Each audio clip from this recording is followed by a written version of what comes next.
If it feels good to talk to your horse, talk to your horse. And I wanted to explain why I do as much talking as I do when I'm working with a horse. And it's the kind of talking, like I said, where I'll say, no, no, no, that's not what I said. I wanted you to go that way. You need to go that way.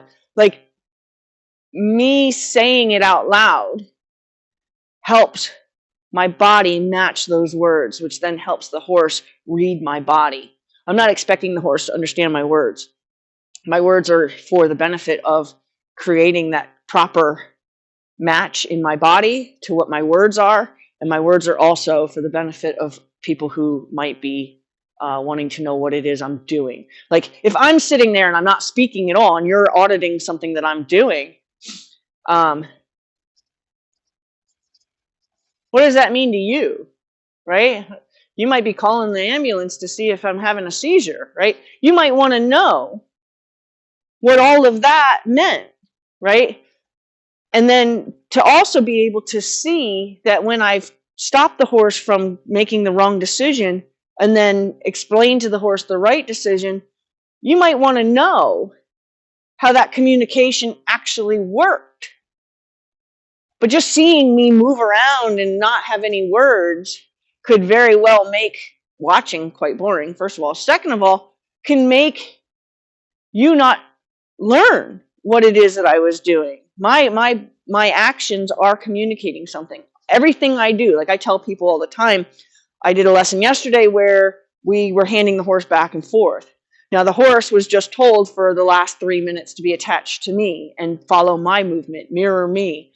So when I handed the horse back to the owner, it was important for me to tell her that you need to now tell the horse it's the two of you. So she needed to get a connection with the horse before I was able to step away or before she pulled the horse away, right? That's part of being in a relationship. And that's the part I think that's gotten lost somehow in the joy of the sports. I love that I can have absolute 100% communication with my horse.